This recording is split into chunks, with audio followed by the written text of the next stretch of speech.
ಎಲ್ಲರಿಗೂ ನಮಸ್ಕಾರಗಳು. ನನ್ನ ಹೆಸರು ಮಾದಪ್ಪ ಡಿ.ಎಸ್. ಎಚ್.ಪಿ.ಎಸ್ ಬೋರ್ವೆಲ್ ಶಾಲೆಯಲ್ಲಿ ಸಮಾಜ ವಿಜ್ಞಾನ ಶಿಕ್ಷಕನಾಗಿ ಕಾರ್ಯನಿರ್ವಹಿಸ್ತಾ ಇದ್ದೀನಿ. ವಿದ್ಯಾರ್ಥಿಗಳ ಇಂದಿನ ತರಗತಿಯಲ್ಲಿ 7ನೇ ತರಗತಿಯ ಭಾಗ 1 ಅಧ್ಯಾಯ 4 18ನೇ ಶತಮಾನದ ಭಾರತ ಸಾಮಾನ್ಯ ಶಕ 1707 ರಿಂದ 1757ರ ಅಭ್ಯಾಸ ಪ್ರಶ್ನೆಗಳನ್ನು ಬಿಡಿಸೋಣ.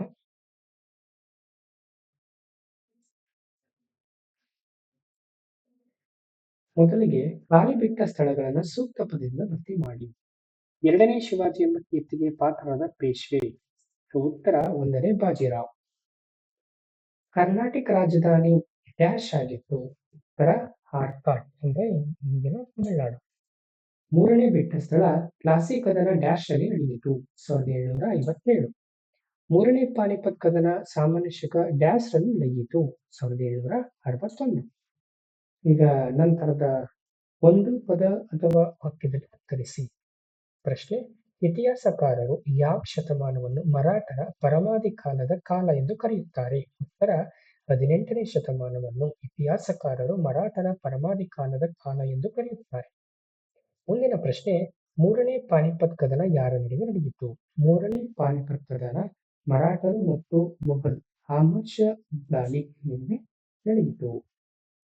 ಮುಂದಿನ ಪ್ರಶ್ನೆ: ಕರ್ನಾಟಕ ಯುದ್ಧಗಳಲ್ಲಿ ಅಂತಿಮವಾಗಿ ಗೆದ್ದವರು ಯಾರು? ಕರ್ನಾಟಕ ಯುದ್ಧಗಳಲ್ಲಿ ಬ್ರಿಟಿಷರು ಅಂತಿಮವಾಗಿ ಗೆದ್ದರು. ಪ್ಲಾಸಿ ಕದನ ಯಾರ ನಡುವೆ ನಡೆಯಿತು? ಪ್ಲಾಸಿ ಕದನ ಬ್ರಿಟಿಷರು ಮತ್ತು ಸಿರಾಜುದ್ದೌಲ ನಡುವೆ ನಡೆಯಿತು. 2 ಅಥವಾ 3 ವಾಕ್ಯಗಳಲ್ಲಿ ಉತ್ತರಿಸಿ. ಪೇಶ್ವೆ 1ನೇ ಬಾಜಿರಾವನ ಸಾಧನೆಗಳನ್ನು ತಿಳಿಸಿ. ಉತ್ತರ: ಸಾಮಾನ್ಯ ಶಕ 1720-40 ಬಾಜಿರಾವ್ ಅಧಿಕಾರಕ್ಕೆ ಬಂದಾಗ 20ರ ತರುಣ. ಈತನು ಬಲಿಷ್ಠ ರಾಜನೀತಿ ನಿಪುಣನಾಗಿದ್ದನು.